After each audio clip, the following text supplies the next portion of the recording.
तेने हृदाय आदिकवये मुह्यन्ति यं सूरयः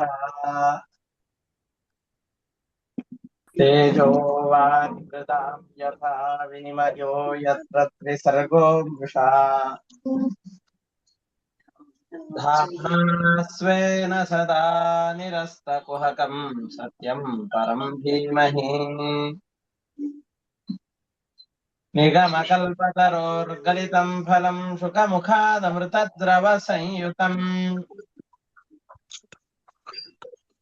पिबत भागवतं रसमालयं मुहुरहो रसिकाः भुवि भावुकाः दारिद्र्यदुःखज्वरदाहितानां मायापिशाची परिमर्दितानां संसारसिन्धौ परिपातितानां क्षेमाय वै भागवतं प्रगर्जति साङ्केत्यं पारिहास्यं वा स्तोभं हेलनमेव वा वैकुण्ठनामग्रहणम् अशेषाघहरं विदुः श्रीगुरुभ्यो नमः हरिः ओम्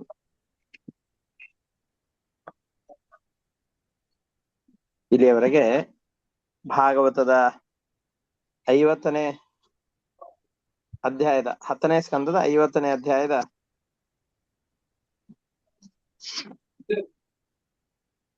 ವರೆಗೂ ಅಂದ್ರೆ 49ನೇ ಅಧ್ಯಾಯದಲ್ಲಿ ಯಾವ ಜರಾಸಂಧನ ಜೊತೆಯಲ್ಲಿ ಯುದ್ಧವಾಗಿದೆಯೋ ಅದರ ಬಗ್ಗೆ ನೋಡ್ತಾ ಬಂದಿದ್ದೇವೆ. ಬರ್ತಾ ಇಲ್ವಾ? ಒಂದೇ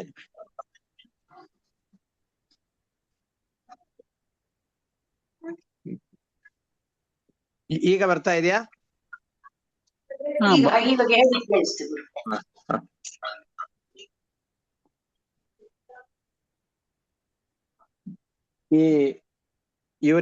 ಎಲ್ಲರೂ ಸೇರಿಕೊಂಡು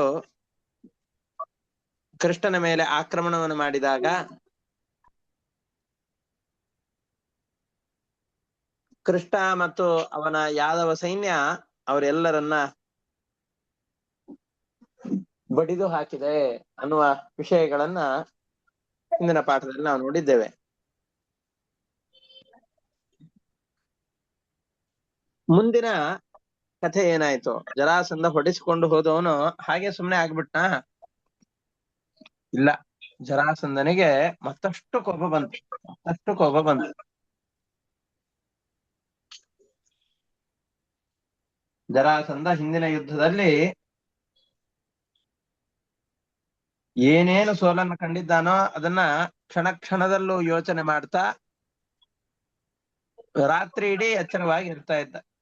ಎಂಥ ದೊಡ್ಡ ಅವಮಾನ ಇದು! ಜರಾಸಂಧ ಅಂತಂದ್ರೆ ಆಗಿನ ಕಾಲದಲ್ಲಿ ಯಾವ ರಾಜರಿದ್ರೋ ಎಲ್ಲರೂ ಜರಾಸಂಧನ ಹತೋಟಿಯಲ್ಲಿಯೇ ಇದ್ದವರು. ಜರಾಸಂಧನ ಕೈ ನಮ್ಮ ಮೇಲಿದೆ ಅಂತಾದ್ರೆ ನಾವೆಲ್ಲ ನಿರಾತಂಕವಾಗಿ ಬದುಕಬಹುದು. ಜರಾಸಂಧನ ವಿರೋಧ ಕಟ್ಕೊಂಡು ಅಂತಂದ್ ಹೇಳಿದ್ರೆ ಬದುಕೋದು ತುಂಬಾ ಕಷ್ಟ ಅಂತ ಅನ್ನುವಂತಹ ಭಾವನೆ ಇತ್ತು. ಎಲ್ಲರ ಮೇಲೆ ತನ್ನ ಹತೋಟಿಯನ್ನ ಸಾಧಿಸಿದಂತಹ ಜರಾಸಂಧನೆ ಯುದ್ಧದಲ್ಲಿ ಈ ರೀತಿಯಾಗಿ ಪರಾಜಿತನಾಗಿ ಹೋದಾಗ ಅವನಿಗೆ ದೊಡ್ಡ ಅಪಮಾನವಾಯಿತು.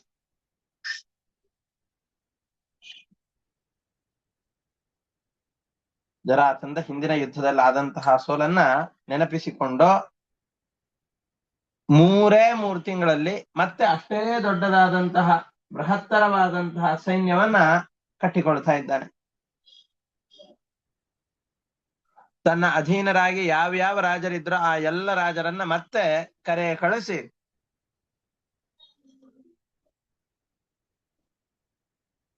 ನೀವೆಲ್ಲ ನಿಮ್ಮ ಸೈನ್ಯವನ್ನ ತೆಗೆದುಕೊಂಡು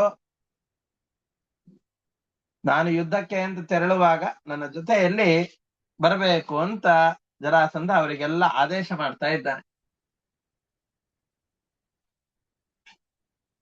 ಈಗಲೂ ಅನೇಕ ದೇಶಗಳು ಮೊದಲಿಗೇನೆ ಒಂದು ಮಾತುಕತೆಯ ಮೂಲಕವಾಗಿ ನಿಶ್ಚಯ ಮಾಡ್ಕೊಂಡಿರ್ತಾರೆ. ನಾವ್ ಯಾರ್ದಾದ್ರೂ ಮೇಲೆ ಯುದ್ಧಕ್ಕೆ ಹೊರಟಿದ್ದೇವೆ ಅಂತಂದ್ರೆ ನಾವಷ್ಟೇ ಹೋಗೋದಿಲ್ಲ, ನಮ್ ಜೊತೆಯಲ್ಲಿ ನೀವೂ ಬರ್ಬೇಕು. ನಾವು ಮಾಡುವಂತಹ ಯುದ್ಧಕ್ಕೆ ನೀವು ಸಹಕಾರ ಕೊಡ್ಬೇಕು. ನಿಮ್ಮ ಮೇಲೆ ಯಾರಾದ್ರೂ ಆಕ್ರಮಣಕ್ಕೆ ಅಂತ ಬಂದ್ರೆ ನಾವು ಸಹಕಾರಿಯಾಗಿರ್ತೇವೆ ಅಂತ ಹೇಳ್ತೇವಲ್ಲ, ಆ ರೀತಿಯಾಗಿ ಜರಾಸಂಧನು ಕೂಡ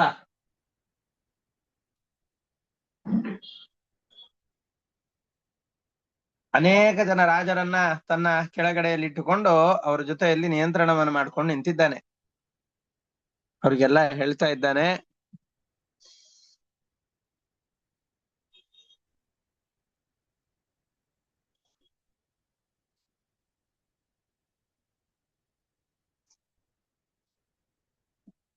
ನಾನು ಎಲ್ಲ ಭೂಪಾಲರನ್ನ ಕರೆಸಿಕೊಂಡು ನೋಡಿ, ನಾನೆಲ್ಲ ಯುದ್ಧಕ್ಕೆ ತೆರಳಬೇಕು ಅಂತ ಸಿದ್ಧನಾಗಿದ್ದೇನೆ ಅಂತ ಅಂದುಕೊಂಡು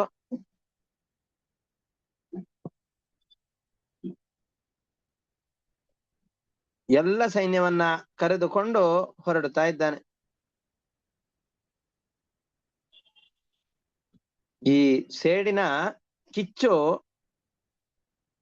ಬಹಳವಾಗಿರುತ್ತೆ.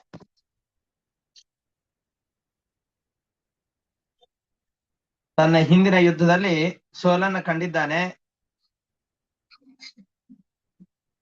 ಏನಾದ್ರೂ ಮಾಡಿ ಪ್ರತೀಕಾರವನ್ನು ತೀರಿಸಿಕೊಳ್ಬೇಕು ಅನ್ನುವಂತಹ ಹುಚ್ಚು ಹಿಡಿದಿದೆ.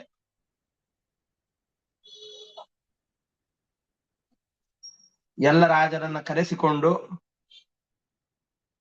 ಅದರಲ್ಲಿ ಯಾರ್ಯಾರು ಅಂತ ಹೇಳ್ತಾರೆ, ಮತ್ಸ್ಯ, ಮಾಲವ, ಚೇದಿ, ಕುರು, ಪಾಂಚಾಲ, ಕೇರಳ, ದಕ್ಷಿಣ ಭಾರತದವರೆಗೂ ಅವನ ಇದು ಪಸರಿಸಿ ಬಿಟ್ಟಿದೆ.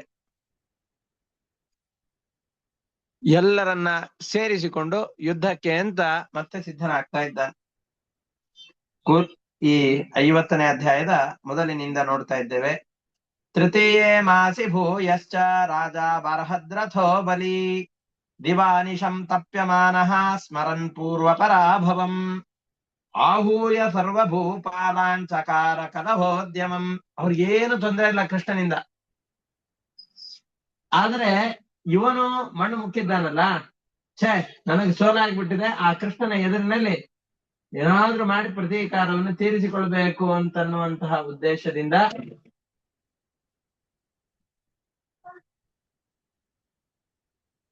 ಎಲ್ಲ ರಾಜರನ್ನ ಒಟ್ಟು ಸೇರಿಸ್ತಾ ಇದ್ದಾನೆ. ನೀವೆಲ್ಲ ಯುದ್ಧಕ್ಕೆ ಬರಬೇಕು ಅಂತ ಅವರನ್ನ ಪ್ರಚೋದಿಸ್ತಾ ಇದ್ದಾನೆ. ಯಾರ್ಯಾರನ್ನ? ಸಮತ್ಸ್ಯಾನ್, ಮಾನವಾಶ್ಚೇದೀನ್, ಕುರು, ಪಾಂಚಾಲ, ಕೇರಳಾನ್. ಮತ್ಸ್ಯ ದೇಶದ ರಾಜರು, ಮಾಲವ, ಚೇದಿ ಅಂತ ಒಂದು ದೇಶ, ಕುರುಗಳು, ಪಾಂಚಾಲರು, ಕೇರಳ ಅನ್ನುವಂತಹ ದೇಶದಲ್ಲಿದ್ದಂಥವ್ರು ಎಲ್ಲರನ್ನ ಸೇರಿಸ್ತಾ ಇದ್ದಾನೆ. ಅಷ್ಟೇ ಇಲ್ಲ, ಅನೇಕ ಜನರ ಹೆಸರನ್ನು ಹೇಳ್ತಾರೆ. ಕುಲಿಂದ, ಕುಂತಲ, ಅವಂತಿ, ಕಾಶಿ, ಗಾಂಧಾರ, ಸಂಜಯಾನ್, ಕಲಿಂಗ, ಕೇಕಯಾನ್, ಆಂಧ್ರಾನ್, ದಶಾರ್ಣಾನ್, ವಂಗ, ಸೈಂಧವಾನ್, ಮಾದ್ರಾನ್, ತ್ರಿಕರ್ತಾನ್, ಸೌವೀರಾನ್, ಪಾರ್ವತೇಯಾಶ್ಚ ಸರ್ವಶಃ ಆಹೂಯಾಕ್ಷೌಹಿಣೀ ಗಣೈಃ ತ್ರಯೋವಿಂಶತಿಭಿರ್ಯುತಃ. ಕುವಿಂದ, ಕುಂತಲ, ಅವಂತಿ ಅಂದ್ರೆ ಉಜ್ಜಯಿನಿ, ಕಾಶಿ, ಗಾಂಧಾರ ದೇಶ ಅಂದ್ರೆ ಈಗಿನ ಅಫಘಾನಿಸ್ತಾನ, ಸೃಂಜಯ, ಕಲಿಂಗ ಅಂತಂದ್ರೆ ಪಾಕಿಸ್ತಾನ ಮುಂತಾದಂತಹ ಪ್ರದೇಶಗಳು, ಕೇಕಯ ಆಂಧ್ರ ನಮ್ಮ ಆಂಧ್ರ ಪ್ರದೇಶ, ದಶಾರಣ ವಂಗ ಅಂದ್ರೆ ಬಂಗಾಳ, ಸಿಂಧೂ ನದಿಯ ಪ್ರಾಂತ್ಯದಲ್ಲಿದ್ದಂತಹ ದೇಶಗಳು, ಸೈಂಧವ, ಮಹಾರದ್ರ, ತ್ರಿಕರ್ತ ಅಂತಂದ್ರೆ ತ್ರಿಪುರ ಅಂತ ನಾವ್ ಯಾವ್ದು ಈಸ್ಟ್ ಭಾರತ ಅಂತ ಕರಿತೇವೆ, ಅಂತಂದ್ರೆ ಈ 7 ಸಿಸ್ಟರ್ಸ್ ಅಂತ ಕರಿತೇವೋ ಆ ಭಾಗ, ಸವ್ವೀರ, ಪಾರ್ವತಿ, ಈ ಎಲ್ಲ ರಾಜನನ್ನು ಕರೆಸಿಕೊಂಡು ಒಟ್ಟು ಅವ್ರ ಎಲ್ಲರ ಸೈನ್ಯವನ್ನು ಸೇರಿಸಿ ಒಟ್ಟು 23 ಅಕ್ಷೋಹಿಣಿ ಸೈನ್ಯ ಆಗ್ಬೇಕು. ಅಷ್ಟು 23 ಅಕ್ಷೋಹಿಣಿ ಸೈನ್ಯ ಆಗುವ ಹಾಗೆ ಮಾಡಿ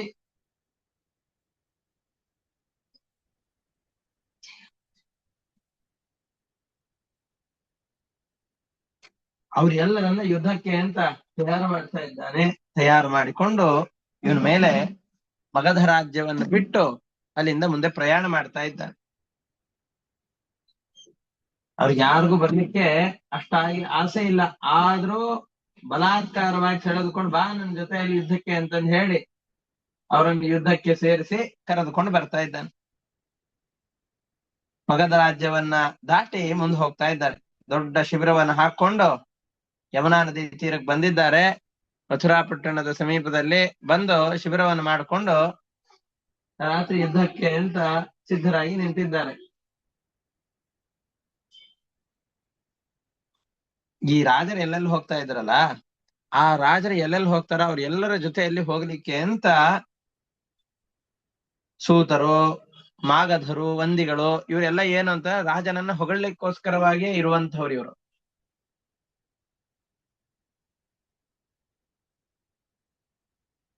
ಇವರೆಲ್ಲರ ಹೊಗಳಿಕೆ ಮಾತುಗಳನ್ನು ಕೇಳಿಕೊಂಡು ಸುಖವಾಗಿ ನಿದ್ರೆ ಮಾಡ್ತಾ ಇದ್ದ ಜರಾಸಂಧ. ನಾಳೆ ದಿವಸ ಕೃಷ್ಣನ್ ಮೇಲೆ ಯುದ್ಧಕ್ಕೆ ಅಂತ ಹೋಗೋಣ, ಹೋದ ಬಾರಿ ಯುದ್ಧದಲ್ಲಾದಂತಹ ಅವಮಾನಕ್ಕೆ ಪ್ರತೀಕಾರವನ್ನು ತೀರಿಸಿಕೊಳ್ಳೋಣ ಅಂತಂದುಕೊಂಡು ಹೋಗ್ತಾ ಇದ್ದಾನೆ. ಅವಾಗ ಕೃಷ್ಣ ಏನ್ ಮಾಡ್ತಾ ಇದ್ದಾನೆ, ಹೋದ ಬಾರಿಯ ಹಾಗೆ ಮತ್ತೆ ಆಕ್ರಮಣವನ್ನು ಮಾಡಿದರೆ ಕಷ್ಟ, ಅಂದ್ರೆ ಬಹಳ ಪ್ರಯಾಸ ಪಡ್ಬೇಕು. ಅದಕ್ಕೆ ಹೊಸ ಹೊಸ ಯುದ್ಧ ತಂತ್ರಗಳಿಂದ ಇವರನ್ನ ಸೋಲಿಸಬೇಕು ಅಂತ ವಿಚಾರ ಮಾಡ್ತಾ ಇದ್ದಾನೆ. ಆಗತ್ಯ ಮಥುರಾಂ ರೋದ್ಧುಂ ಪ್ರಾವಿಶದ್ ಯಮುನಾ ತಟೆ ಸ್ಕಂಧಾವಾರೇಣ ಮಹತ ರಾಜಭಿರ್ಬಹುಭಿರ್ವೃತಃ. ದೊಡ್ಡದಾದಂತಹ ಶಿಬಿರವನ್ನು ಹಾಕೊಂಡು ಯಮುನಾ ನದಿಯ ತೀರದಲ್ಲಿ ಎಲ್ಲ ರಾಜರ ಜೊತೆಯಲ್ಲಿ ಜರಾಸಂಧ ಇದ್ದಾನೆ. ಸಾಮಾನ್ಯನಲ್ಲ ಜರಾಸಂಧ. ನಾವ್ಯಾರು ಜರಾಸಂಧನನ್ನ ಸಾಮಾನ್ಯ ಅಂತ ತಿಳಿಯುವಂತಹ ಅವಶ್ಯಕತೆ ಇಲ್ಲ. ಬಹಳ ದೊಡ್ಡದಾದಂತಹ ಸೈನ್ಯವನ್ನ ಇಡೀ ದೇಶದಲ್ಲಿರುವ ಯಾವ್ಯಾವ ರಾಜರು ಅಂತಿದ್ದಾರೋ ಆ ಎಲ್ಲ ರಾಜರನ್ನು ಕೂಡ ತನ್ನ ಹತೋಟಿಯಲ್ಲಿ ಇಟ್ಟುಕೊಂಡಂತಹ ಅದ್ಭುತವಾದಂತಹ ಸಾಮರ್ಥ್ಯವುಳ್ಳ ರಾಜ ಇವನು. ಇಲ್ಲ ಅಂತಂದ್ರೆ ಯಾರಾದ್ರೂ ಒಬ್ರು ಕರೆದ್ರೆ ಇಷ್ಟೆಲ್ಲ ದೇಶದ ರಾಜರು ಬರ್ಲಿಕ್ಕೆ ಸಾಧ್ಯವೇನು? ಆದ್ರೆ ಎಲ್ಲರೂ ಬರ್ತಾ ಇದ್ದಾರೆ. ಉಪಗೀಯ ಮಾನೋನ್ಯರಮತ ಸೂತ ಮಾಗಧ ವಂದಿಭಿಃ ತದಾ ಕರ್ಣ್ಯರಣೋದ್ಯೋಗಂ ಮಾಗಧಸ್ಯ ಬಲೀಯಸಃ. ಅವನು ಯಮುನಾ ನದಿಯ ತೀರದಲ್ಲಿ ಬಂದು ಬಿಡಾರವನ್ನು ಹಾಕೊಂಡು ಮಲಗಿದ್ದಾನೆ. ಈ ವಿಷಯ ಕೃಷ್ಣನಿಗೆ ಗೊತ್ತಾಗಿದೆ. ನಾಳೆ ದಿವಸ ಇಡೀ ರಾಜ್ಯದ ಮೇಲೆ ಆಕ್ರಮಣವನ್ನ ಮಾಡ್ಲಿಕ್ಕೆ ಅಂತ ಸಿದ್ಧನಾಗಿದ್ದಾನೆ. ಕೃಷ್ಣ ಏನ್ ಮಾಡ್ತಾ ಇದ್ದಾನೆ, ಆ ರಾತ್ರಿ ಬಲರಾಮ, ವಸುದೇವ, ಉದ್ಧವ, ಅಕ್ರೂರ, ಆಹುಕ, ಸಾರಣ ಅಂತ ಯಾರ್ಯಾರು ಯಾದವರ ಮಂತ್ರಿಗಳು ಅಂತಿದ್ದಾರೋ ಆ ಎಲ್ಲ ಮಂತ್ರಿಗಳ ಜೊತೆಯಲ್ಲಿ ಆಲೋಚನೆ ಮಾಡ್ತಾ ಇದ್ದಾನೆ. ಏನ್ ಮಾಡ್ಬೇಕು ಅಂತ ನಿರ್ಧಾರಣೆ ಮಾಡ್ತಾ ಇದ್ದಾನೆ. ಇನ್ನು ಸೂರ್ಯೋದಯವೂ ಆಗಿಲ್ಲ. ಸೂರ್ಯೋದಯಕ್ಕಿಂತ ಮುಂಚಿತವಾಗಿಯೇ ಉಷಃಕಾಲದಲ್ಲಿ 4:30 ಸುಮಾರು ತನ್ನ ಸೈನ್ಯವನ್ನು 3 ವಿಭಾಗವಾಗಿ ವಿಂಗಡಿಸಿ ಆ ಇಡೀ ಜರಾಸಂಧನ ಸೈನ್ಯವನ್ನ ಆಕ್ರಮಣ ಮಾಡಬೇಕು ಅಂತ ಆದೇಶ ಕೊಡ್ತಾ ಇದ್ದಾನೆ. ಅಂದ್ರೆ ಇನ್ನು ಅವ್ರ ಎದುರುಗಡೆಯಲ್ಲಿರೋರು ಯುದ್ಧಕ್ಕೆ ಸಿದ್ಧರೇ ಆಗಿರೋದಿಲ್ಲ, ಆವಾಗ್ಲೇ ಅವ್ರ ಮೇಲೆ ಆಕ್ರಮಣ ಮಾಡಿಬಿಡೋದು. ಯಾಕೆ ಅಂತಂದ್ರೆ ಆಕ್ರಮಣಕ್ಕೆ ಬಂದಂತಹ ವ್ಯಕ್ತಿಯ ಬಳಿಯಲ್ಲಿ 23 ಅಕ್ಷೋಹಿಣಿ ಸೈನ್ಯ ಇದೆ. ಕೃಷ್ಣನ ಬಳಿಯಲ್ಲಿ ಆ ಪರಿಯಾದಂತಹ ಸೈನ್ಯ ಇಲ್ಲ. ಹಾಗಿದ್ದಾಗ ಶತ್ರು ದೇಶದ ರಾಜ ಏನ್ ಮಾಡ್ಬೇಕು?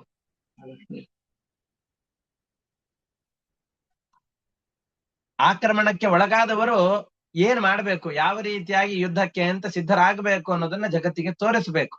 ಯುದ್ಧದ ಹೊಸದಾದಂತಹ ಒಂದು ರಣತಂತ್ರವನ್ನ ಜಗತ್ತಿಗೆ ತೋರಿಸಿಕೊಡ್ಬೇಕಾಗಿದೆ. ಅದಕ್ಕೋಸ್ಕರ ಹೊಸದಾದಂತಹ ರೀತಿಯನ್ನ ಆಲೋಚನೆ ಮಾಡ್ತಾ ಇದ್ದಾನೆ. ಆಲೋಚನೆ ಮಾಡಿ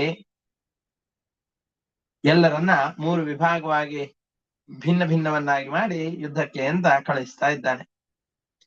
ಸಂಕರ್ಷಣಂಚ ಹಾರ್ದಿಕ್ಯಂ ಗದಂ ಸಾರಣಮೇವ ಚ ವಾಮೇನ ಪ್ರೇಷಯಾಮಾಸ ಮಾರ್ಗೇಣ ಮಧುಸೂದನಃ. ಕೃತವರ್ಮ, ಗದಾ, ಸಾರಣ ಅಂತ ಅನೇಕ ಜನ ಇದ್ರು. ಇವರೆಲ್ಲರನ್ನ ಜರಾಸಂಧನ ಶಿಬಿರದ ಎಡಭಾಗದಿಂದ ಕಳಿಸ್ತಾ ಇದ್ದಾರೆ. ಸಾತ್ಯಕಿಂ ವಿಪೃಥಂ ಚೈವ ಪೃಥುಮುದ್ಧವಮೇವ ಚ ದಕ್ಷಿಣೇನೈವ ಮಾರ್ಗೇಣ ಪ್ರಾಹಿಣೋತ್ಸೇನ ಯಾ ಸಹ. ಸಾತ್ಯಕಿ, ಪೃಥು, ಉದ್ಧವ ಇವರೆಲ್ಲರನ್ನ ಬಲಭಾಗದಲ್ಲಿ ಕಳಿಸ್ತಾ ಇದ್ದಾನೆ. ತಾನು ಕೆಲವೇ ರಥ, ಸೈನ್ಯ ಇವುಗಳನ್ನು ಇಟ್ಟುಕೊಂಡು ಜರಾಸಂಧ ಎಲ್ಲಿದ್ದಾನ ಅದೇ ಮಾರ್ಗಕ್ಕೆ ಪ್ರವೇಶ ಮಾಡ್ತಾ ಇದ್ದಾನೆ. ಸಾಸೇನ ಬಹುನಾಗಾಶ್ವರಥ ಪಾದಾತಿ ಸಂಕುಲ ಪ್ರಸುಪ್ತ ಯಮುನಾ ತೀರೆ ವಿಸ್ರಬ್ದಾರಮತೆ ಸುಖಂ. ಜರಾಸಂಧನ ಸೈನ್ಯ ದೊಡ್ಡದಾದಂತಹದ್ದು. ಲಕ್ಷ ಲಕ್ಷ ಸಂಖ್ಯೆಯಲ್ಲಿ ರಥಗಳಿವೆ, ಕುದುರೆಗಳಿವೆ, ಆನೆಗಳಿವೆ. ಯಮುನಾ ನದಿ ತೀರ, ಇಲ್ಲಿ ನಮ್ಗೆ ಯಾರು ಅಪಾಯವನ್ನು ಮಾಡೋರಿಲ್ಲ. ನಮ್ ದೊಡ್ಡ ಸಂಖ್ಯೆಯಲ್ಲಿ ಸೈನ್ಯ ಇದೆ ಅಂತ ಅನ್ಕೊಂಡು ಸುಖವಾಗಿ ನಿದ್ರೆ ಮಾಡ್ತಾ ಇತ್ತು. ಸೂರ್ಯ ಇನ್ನೇನು ಮೂಡ್ಲಿಕ್ಕೆ ಶುರು ಆಗ್ಬೇಕಷ್ಟೆ.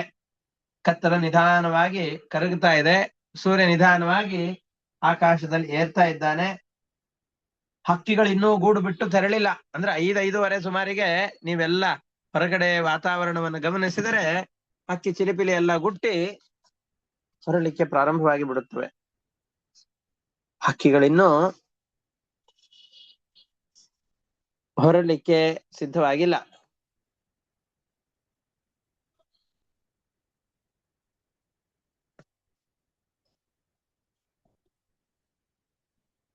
ಅಂತಹ ಅದ್ಭುತವಾದಂತಹ ಆ ಅರುಣೋದಯದ ಸಂದರ್ಭ ಜರಾಸಂಧನ ಸೈನ್ಯಕ್ಕೆ ಆತಂಕವನ್ನು ಉಂಟು ಮಾಡುವಂತಹದ್ದಾಗಿತ್ತು. ಕಮಲಗಳೆಲ್ಲ ಸೂರ್ಯ ಬರ್ತಾ ಇದ್ದಾನೆ ಅಂತ ಮೊಗ್ಗು ಇನ್ನೇನು ಅರಳಬೇಕು. ದುಂಬಿಗಳೆಲ್ಲ ಗಾನ ಮಾಡ್ಲಿಕ್ಕೆ ಪ್ರಾರಂಭ ಮಾಡ್ತಾ ಇವೆ. ಅಂತಹ ಸಂದರ್ಭದಲ್ಲಿ ಬಲಿಷ್ಠವಾದಂತಹ ಗಜ ಪ್ರಶಾಂತವಾದ ಸರೋವರವನ್ನು ಪ್ರವೇಶ ಮಾಡಿ ಅಲ್ಲೋಲ ಕಲ್ಲೋಲ ಮಾಡಿ ಬಿಡತ್ತಲ್ಲ, ಅದರ ಹಾಗೆ ಭಯಂಕರವಾದ ಸೈನ್ಯವನ್ನ ಪ್ರವೇಶ ಮಾಡ್ತಾ ಇದ್ದಾನೆ. ಇನ್ನು ಕುದುರೆಗಳನ್ನ ರಥಗಳಿಗೆ ಕಟ್ಟಿಲ್ಲ, ಎಲ್ಲ ಕಡೆಯಲ್ಲಿ ಸಾಲಾಗಿ ನಿಂತಿವೆ. ಆನೆಗಳ ಮೇಲೆ ಪಂಜರಗಳನ್ನು ಏರಿಸ್ತಾರೆ. ಪಂಜರಗಳನ್ನು ಏರಿಸಿ ಆನೆಗಳಿಗೆ ಯಾವುದೇ ಹಾನಿ ಆಗ್ಬಾರ್ದು, ಎದುರುಗಡೆಯಲ್ಲಿ ಹೊಡೆದ್ರೆ ಆ ಪಂಜರಗಳಿಗೆ ತಾಕಬೇಕು, ಹೊರತಾಗಿ ಆನೆಯ ದೇಹಕ್ಕೆ ಏನೋ ತೊಂದರೆ ಆಗಬಾರ್ದು ಅಂತ ಕವಚದ ರೀತಿಯಲ್ಲಿ ಆನೆಗಳಿಗೆ ತೊಡಸಿರ್ತಾರೆ.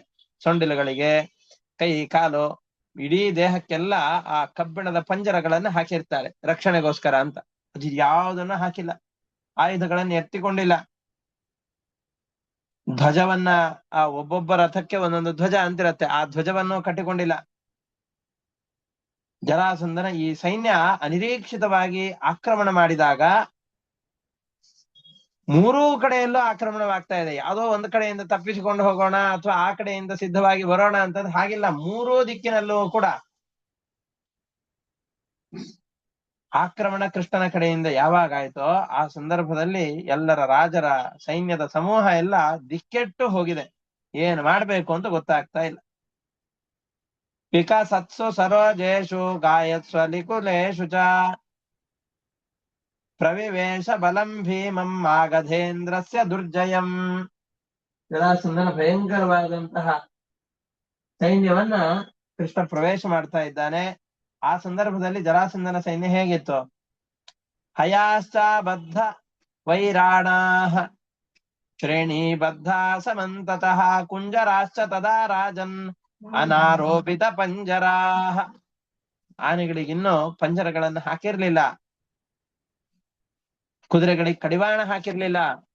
ಇಂತಹ ಸಂದರ್ಭದಲ್ಲಿ ಜರಾಸಂಧನ ಸೈನ್ಯವನ್ನ ಕೃಷ್ಣ ಪ್ರವೇಶ ಮಾಡ್ತಾ ಇದ್ದಾನೆ. ಏನಾಯ್ತು ಆವಾಗ ಸೈನ್ಯ? ತ್ರಿದಿಕ್ಷ್ವಾ ಪತಿತಂ ಸೈನ್ಯಂ ದೃಷ್ಟ್ವಾ ತದ್ರಾಜ ಮಂಡಲಂ ಇತಿ ಕರ್ತವ್ಯತಾ ಮೂಢಂ ವಿಭ್ರಾಂತಂ ಸಮಪದ್ಯತ. ಮೂರೂ ದಿಕ್ಕಿನಲ್ಲೂ ಕೂಡ ಸೈನ್ಯ ಆಕ್ರಮಣ ಮಾಡಿದಾಗ ಏನ್ ಮಾಡ್ಬೇಕು ಏನ್ ಬಿಡ್ಬೇಕು ಅಂತ ಗೊತ್ತಾಗ್ಲಿಲ್ಲ ಶತ್ರುಪಕ್ಷದ ಸೈನಿಕರಿಗೆ. ಕೆಲವೊಂದಿಷ್ಟು ಜನ ಭಟರು ಬಿದ್ರು, ಹೆದರಿ ಓಡಿ ಹೋಗ್ತಾ ಇದ್ದಾರೆ. ಕೆಲವೊಂದಿಷ್ಟು ಜನ ಮಾತ್ರ ಆಯುಧಗಳನ್ನು ಎತ್ತಿಕೊಂಡು ಯುದ್ಧ ಮಾಡ್ಲಿಕ್ಕೆ ಅಂತ ಮೇಲೆರಗಿ ಬರ್ತಾ ಇದ್ದಾರೆ. ಇನ್ನೂ ಕೆಲವೊಂದಿಷ್ಟು ಜನ ತಯಾರಾಗುವಾಗ್ಲೇನೆ ಕವಚಗಳನ್ನು ಒಡಿಸಿಕೊಂಡಿದ್ದಾರೆ, ಕೈ ಕಾಲು ತೊಡೆಗಳನ್ನ ಕತ್ತರಿಸಿಕೊಂಡು ನೆಲದಲ್ಲಿ ಬಿದ್ದಿದ್ದಾರೆ. ಕೆಲವೊಂದಿಷ್ಟು ಜನ ಇಷ್ಟಾದ್ರೂ ಕೋಪದಿಂದ ಈ ಶತ್ರುಗಳನ್ನ ಮೆಟ್ಟಿ ನಿಲ್ಬೇಕು ಅಂತ ಮತ್ತೆ ಯುದ್ಧಕ್ಕೆ ಅಂತ ಸಿದ್ಧರಾಗಿ ಬರ್ತಾ ಇದ್ದಾರೆ. ಆದ್ರೆ ಅದರಲ್ಲೂ ಕೂಡ ಅನೇಕ ಜನ ಇದ್ರು ಯುದ್ಧವನ್ನು ಮಾಡಬೇಕು ಅಂತ, ಯುದ್ಧದಲ್ಲಿ ಆಸಕ್ತರಾದವರು. ಲಗಾಮು ಮುಂತಾದವುಗಳು ಯಾವುದು ಇಲ್ಲದೆ ಹೋದ್ರು ಅಂತಹ ರಥದ ಮೇಲೆ ಏರಿ ಯುದ್ಧಕ್ಕೆ ಅಂತ ಸಿದ್ಧರಾಗಿ ಬಂದ್ರು. ರಾಜಾದಿಗಳೆಲ್ಲ ದಿಕ್ಕೆಟ್ಟು ನೋಡ್ತಾ ಇದ್ದಾರೆ, ನಮ್ಮ ಸೈನ್ಯದ ಮೇಲೆ ಆಕ್ರಮಣವಾಗಿದೆ, ನಮ್ಮ ಸೈನ್ಯ ನಾಶವಾಗ್ತಾ ಇದೆ ಅಂತ ತಿಳಿದುಕೊಂಡು ಏನಾದ್ರೂ ಮಾಡಿ ಯುದ್ಧವನ್ನು ಗೆಲ್ಲಬೇಕು ಅಂತಂದುಕೊಂಡು ಆಯುಧಗಳಿಲ್ಲದೆ ಹೋದರೂ ಕೂಡ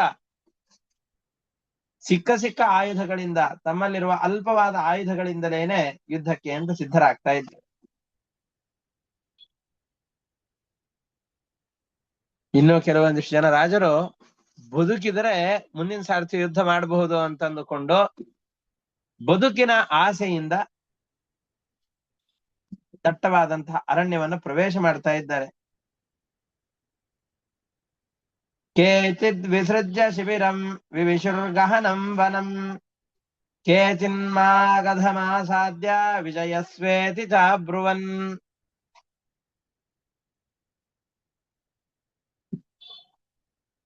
ರಾಜನ ಶಿಬಿರಗಳನ್ನ ತೊರೆದು ದಟ್ಟವಾದ ಅರಣ್ಯಗಳನ್ನ ಪ್ರವೇಶ ಮಾಡ್ತಾ ಇದ್ದಾರೆ, ಬದುಕಿದ್ರೆ ಸಾಕು ಅಂತ.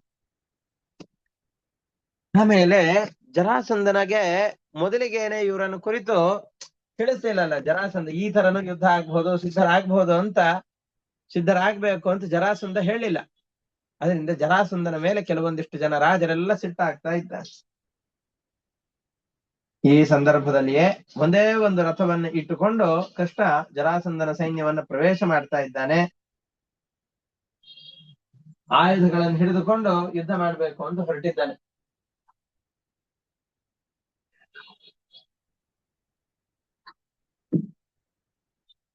ಆಯುಧಗಳನ್ನು ಹಿಡಿದುಕೊಂಡು ಹೋರಾಟ ಮಾಡಬೇಕು ಅಂತ ಪ್ರಾರಂಭ ಮಾಡ್ತಾ ಇದ್ದಾರೆ. ಅನೇಕ ಜನ ವೀರರನ್ನ ಸಂಹಾರ ಮಾಡ್ತಾ ಇದ್ದಾನೆ. ಬಲಿಷ್ಠನಾದಂತಹ ಬಲರಾಮ ದೊಡ್ಡ ಸೈನ್ಯದಿಂದಾಗಿ ಇನ್ನೊಂದು ಕಡೆಯಿಂದ ಪ್ರವೇಶ ಮಾಡಿ ಅವನು ಕೂಡ ಜರಾಸಂಧನ ಸೈನ್ಯವನ್ನ ನಾಶ ಮಾಡ್ತಾ ಇದ್ದಾನೆ.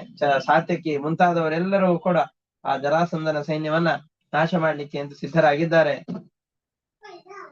ಆದ್ರೂ ಅವ್ರು ಎಷ್ಟೇ ಪ್ರಯತ್ನ ಪಟ್ಟು ಈ ಯುದ್ಧಕ್ಕೆ ಅಂತ ಸಿದ್ಧರಾದಾಗ್ಲು ಆ ತಕ್ಷಣದಲ್ಲಿ ಆದಂತಹ ಯುದ್ಧದ ಆಘಾತದಿಂದ ಚೇತರಿಸಿಕೊಳ್ಳಿಕ್ಕೆ ಆಗ್ಲಿಲ್ಲ.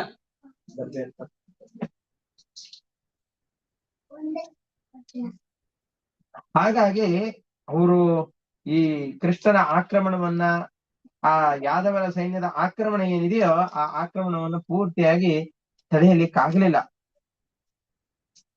ಎಷ್ಟೇ ಸುಸಜ್ಜಿತವಾದ ಸೈನ್ಯವಾದರೂ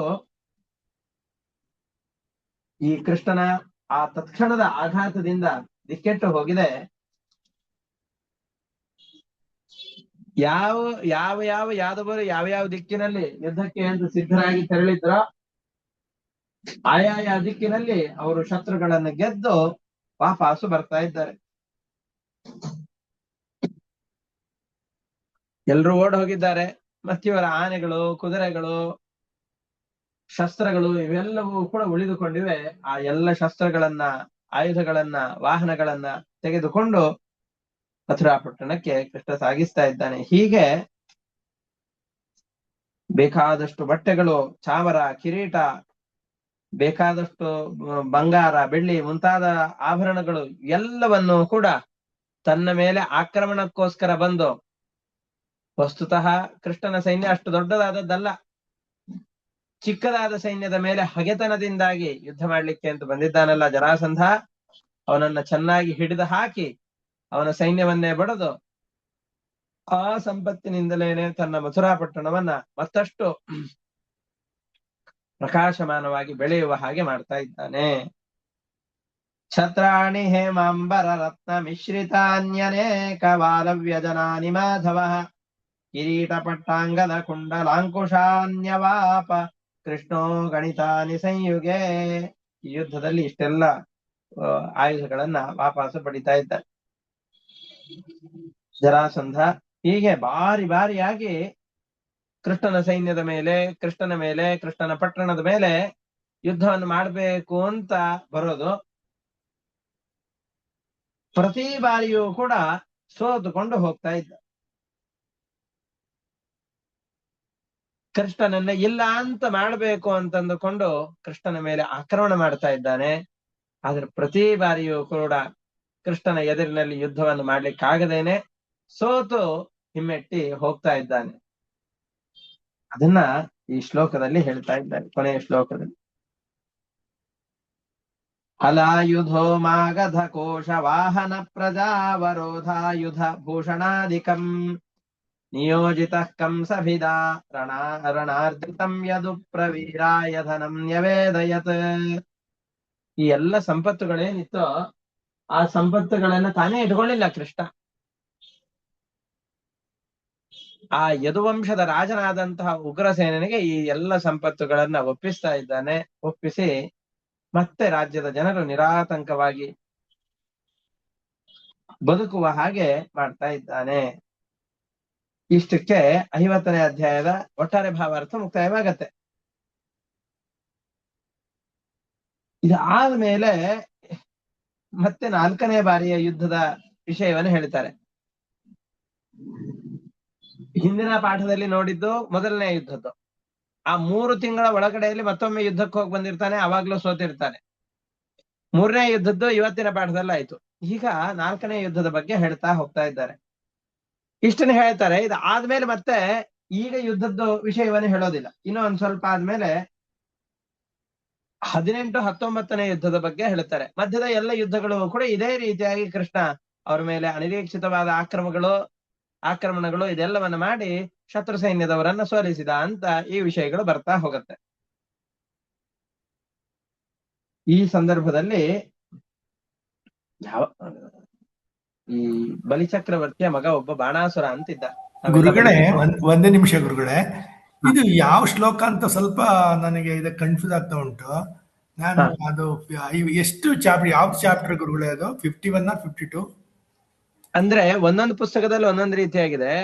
ನಾ ಈಗ ಪ್ರಾರಂಭ ಮಾಡ್ತಾ ಇರೋದು 51ನೇ ಅಧ್ಯಾಯದ್ದು. ಒಂದು ಫೋಟೋ ಕಳಿಸ್ತೀರಾ ಗುರುಗಳೇ? ಅದು ಸಾಧ್ಯವಾದ್ರೆ ಕಳಿಸ್ಕೊಡ್ತೇನೆ. ಪಾಠ ಯಾವ್ದು ನಮ್ಗೆ ಇಲ್ಲ ಗುರುಗಳೇ, ನಮ್ಮ ಈ ಬುಕ್ ಅಲ್ಲಿ ಇಲ್ಲ. ಈ ಬುಕ್ ಅಲ್ಲಿ ಇಲ್ಲ. ಸರಿ, ಅದನ್ನ ನಾನು ನಿಮಗೆ ಕಳಿಸಿ ಕೊಡ್ತೇನೆ. ಅದು ಉತ್ತರ ಪಾಠ ಮತ್ತು ದಕ್ಷಿಣಾತ್ಯ ಪಾಠ ಅಂತ 2 ಪಾಠಗಳಿವೆ. ಅದರಲ್ಲಿ ನಮ್ಮ ಪಾಠದಲ್ಲಷ್ಟೇ ಇದು ಇದೆ. ಮಧ್ಯದಲ್ಲಿ ಯಾವ್ದದು ಇದು ಇನ್ನೊಮ್ಮೆ ಜರಾಸಂಧನ ಜೊತೆಯಲ್ಲಿ ಯುದ್ಧವಾಗುವಂತಹ ಪ್ರಸಂಗವನ್ನ ಇಲ್ಲಿ ಹೇಳ್ತಾ ಇದ್ದಾರೆ. ಇದು ದಶಮಸ್ಕಂದದ ಈ ಪುಸ್ತಕದಲ್ಲಿ 51ನೇ ಅಧ್ಯಾಯದ್ದು. ಮಾಗಧಸ್ತು ರಣಶ್ಲಾಘಿ ಮಾಧವೇನ ಪರಾಜಿತಃ ಜಗಾಮ ಶೋಣಿತಪುರಂ ಬಾಣಂ ದ್ರಷ್ಟುಂ ಬಲೆ ಸುತಂ. ಕೃಷ್ಣನಿಂದ ಜರಾಸಂಧ ಪರಾಜಿತನಾಗಿ ಹೋಗಿದ್ದಾನೆ. ಆದ್ರೆ ಯುದ್ಧದಲ್ಲಿ ಸೋತ ತಕ್ಷಣದಲ್ಲಿ ಅಯ್ಯೋ ಅಂತ ಪೆಚ್ಚು ಮೋರೆ ಹಾಕಿಕೊಂಡು ಕೂಡುವಂತಹ ಸ್ವಭಾವ ಜರಾಸಂಧನದ್ದಲ್ಲ. ಇಲ್ಲಿಯವರೆಗೂ ಜರಾಸಂಧ ಯಾರ ಜೊತೆಯಲ್ಲೂ ಸೋತವನೂ ಅಲ್ಲ. ಆದ್ರೂ ಈ ರಣರಂಗದಲ್ಲಿ ಸೋಲು ಗೆಲ್ಲುವಂತಹದ್ದು ಇದ್ದೇ ಇರತ್ತೆ. ಈ ಕೃಷ್ಣನ ಜೊತೆಯಲ್ಲಿ ಸೋತಿದ್ದಾನಲ್ಲ, ಅದಕ್ಕೆ ಮತ್ತಷ್ಟು ಅವನಿಗೆ ಕ್ರೋಧ ಉಕ್ಕೇರಿದೆ. ಅದಕ್ಕೆ ಇನ್ಯಾರಾದ್ರೂ ಬಲಿಷ್ಠರಾದವರು ಒಬ್ಬರ ಜೊತೆಯಲ್ಲಿ ಸೇರಿಕೊಂಡು ನಾನು ಯುದ್ಧಕ್ಕೆ ಅಂತ ತೆರಳಿದರೆ ಕೃಷ್ಣನನ್ನು ಸೋಲಿಸಬಹುದು ಅಂತಂದುಕೊಂಡು ಬಲಿಚಕ್ರವರ್ತಿಯ ಮಗ ಬಾಣಾಸುರ ಅಂತ ಒಬ್ಬ ಇದ್ದ. ಆ ಬಾಣಾಸುರನ ಸಹಾಯವನ್ನು ತೆಗೆದುಕೊಂಡು ಕೃಷ್ಣನ ಮೇಲೆ ಯುದ್ಧಕ್ಕೋಸ್ಕರ ಆಕ್ರಮಣ ಮಾಡೋಣ ಅಂತಂದುಕೊಂಡು ಹೊರಡ್ತಾ ಇದ್ದಾನೆ. ಮಾಗಧಸ್ತು ರಣಶ್ಲಾಘಿ ಮಾಧವೇನ ಪರಾಜಿತಃ ಜಗಾಮ ಶೋಣಿತಪುರಂ ಬಾಣಂ ದ್ರಷ್ಟುಂ ಬಲೆ ಸುತಂ. ಅಲ್ಲಿ ಗೆಳೆಯನಾದಂತಹ ಜರಾಸಂಧ ಯುದ್ಧದಲ್ಲೆಲ್ಲ ಸೋತು ಬಿಟ್ಟಿದ್ದಾನೆ. ಅಳದು ಉಳಿದಂತಹ ಸೈನ್ಯವನ್ನು ಕರೆದುಕೊಂಡು ಪ್ರಾಣದ ಭೀತಿಯಿಂದ ಓಡಿ ಬಂದಿದ್ದಾನೆ ಅಂತ ಕೇಳಿದಾಗ ಬಾಣಾಸುರನಿಗೆ ಸ್ವಲ್ಪ ಖೇದವಾಯ್ತು. ಇರ್ಲಿ, ಜರಾಸಂಧನಿಗೆ ಏನಾದ್ರೂ ಮಾಡಿ ಸಹಾಯವನ್ನು ಮಾಡೋಣ ಅಂತಂದುಕೊಂಡು ಆ ಜರಾಸಂಧನನ್ನ ಸ್ವಾಗತ ಮಾಡ್ತಾ ಇದ್ದಾನೆ ಬಾಣಾಸುರ. ಅಲಂಕೃತವಾದಂತಹ ಆನೆ, ಕುದುರೆಗಳು, ರಥಗಳು, ನಗಾರಿ ಶಬ್ದ, ಸಾವಿರಾರು ಕೈಗಳುಳ್ಳಂತಹ ಬಾಣಾಸುರನಿಗೆ 1000 ಕೈಗಳು. ಬಲಿಚಕ್ರವರ್ತಿಯ ಮಗನಾದಂತಹ ಬಾಣಾಸುರನಿಗೆ 1000 ಕೈಗಳು. ಇಂತಹ ಬಾಣಾಸುರ ತನ್ನ ಇಡೀ ಸೈನ್ಯವನ್ನ, ಯಾರಾದ್ರೂ ಒಬ್ರು ಗೆಸ್ಟ್ಗಳು ವಿದೇಶದಿಂದ ಬರ್ತಾ ಇದ್ದಾರೆ ಅಂತಂದ್ರೆ ಈಗೆಲ್ಲ ಮಂತ್ರಿಗಳಿಗೆ ಸೇನೆಯನ್ನ ಕರೆದುಕೊಂಡು ಒಳ್ಳೆ ಸ್ವಾಗತವನ್ನ ಕೊಡ್ತಾರಲ್ಲ, ಆ ರೀತಿಯಾಗಿ ಜರಾಸಂಧ ಬಂದಾಗ ಅವನಿಗೆ ಅದ್ಭುತವಾದ ಸ್ವಾಗತವನ್ನ ಬಾಣಾಸುರ ಕರೆದುಕೊಂಡು ಅವನನ್ನು ಸ್ವಾಗತ ಮಾಡ್ತಾ ಇದ್ದಾನೆ. ಇಬ್ಬರಿಗೂ ಒಬ್ಬರ ಮೇಲೆ ಒಬ್ಬರಿಗೆ ಬಹಳ ಪ್ರೀತಿ ಇದೆ. ಬಾಣಾಸುರ ಜರಾಸಂಧನನ್ನ ಸ್ವಾಗತ ಮಾಡ್ತಾ ಇದ್ದ. ಜರಾಸಂಧನನ್ನ ಸ್ವಾಗತ ಮಾಡ್ತಾ ಇದ್ದಾನೆ. ಪರಸ್ಪರ ನೋಡಿಕೊಂಡು, ಪರಸ್ಪರ ಸತ್ಕಾರ ಮಾಡಿಕೊಂಡು ಒಂದು ದೊಡ್ಡ ಸಭೆಯಲ್ಲಿ ಸೇರ್ಕೊಂಡಿದ್ದಾರೆ. ಬಾಣಾಸುರನನ್ನ ಸಂಬೋಧನೆ ಮಾಡಿ ಜರಾಸಂಧನ ಬಳಿಯಲ್ಲಿ ಕೃಷ್ಣ ನಮ್ಮನ್ನು ವಂಚಿಸಿ ಯುದ್ಧದಲ್ಲಿ ಗೆದ್ದು ಬಿಟ್ಟಿದ್ದಾನೆ. ರಾತ್ರಿಯ ಸಂದರ್ಭದಲ್ಲಿ ಶಿಬಿರದಲ್ಲಿ ಮಲಗಿದಂತಹ ನಮ್ಮನ್ನ ಕೃಷ್ಣ ಆಕ್ರಮಣ ಮಾಡಿ ಯುದ್ಧಕ್ಕೆ ಸಿದ್ಧರಾಗದೇ ಇರುವಂತಹ ನಮ್ಮ ಮೇಲೆ ಯುದ್ಧದ ನೀತಿಗಳನ್ನೆಲ್ಲವನ್ನು ಕೂಡ ಗಾಳಿಗೆ ತೂರಿ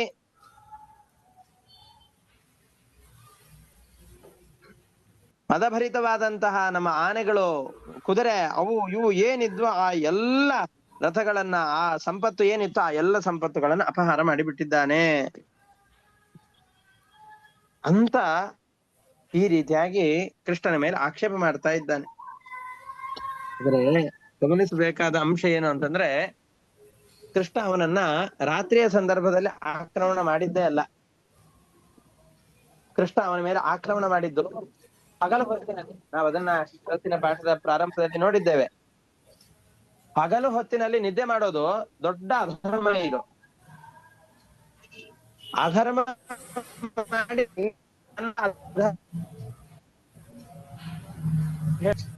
ಹಗಲ ಕಾಲದಲ್ಲಿ ನಿದ್ರೆ ಮಾಡ್ತಾ ಇದ್ದೀರಲ್ಲ ಅಂತಂದುಕೊಂಡು ಶಾಶ್ವತವಾದಂತಹ ನಿದ್ರೆಗೆ ಕಳಿಸುವ ಹಾಗೆ ಕೃಷ್ಣ ಅವನನ್ನ ಚೆನ್ನಾಗಿ ಯುದ್ಧದಲ್ಲಿ ರಣರಂಗದಲ್ಲಿ ಸೋಲಿಸಿ ಸಾಯಿಸಿ ಅವರನ್ನು ಕಳಿಸ್ತಾ ಇದ್ದಾನೆ. ಆದ್ರೆ ತನ್ನ ತಪ್ಪನ್ನು ಒಪ್ಪಿಕೊಳ್ಳಿಕ್ಕೆ ಅವನು ಸಿದ್ಧನಾಗಿಲ್ಲ.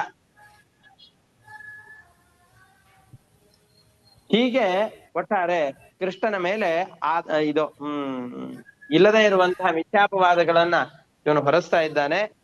ಆ ಸಂದರ್ಭದಲ್ಲಿ ಮತ್ತೆ ಅವರಿಬ್ರು ಏನು ಮಾತನಾಡಿಕೊಳ್ತಾರೆ, ಯುದ್ಧಕ್ಕೆ ಅಂತ ಮತ್ತೆ ಹೇಗೆ ಸಿದ್ಧರಾಗ್ತಾರೆ, ಈ ಎಲ್ಲ ವಿಷಯಗಳನ್ನು ಕೂಡ ಮತ್ತೆ ಮುಂದಿನ ಪಾಠದಲ್ಲಿ ನೋಡೋಣ. ಇವತ್ತಿಗೆ ಇಷ್ಟಕ್ಕೆ ಪಾಠವನ್ನು ನಿಲ್ಲಿಸ್ಕೊಂಡಿರೋಣ. ಹರಯೇ ನಮಃ. ಶ್ರೀಕೃಷ್ಣ ಅರ್ಪಣಮಸ್ತು.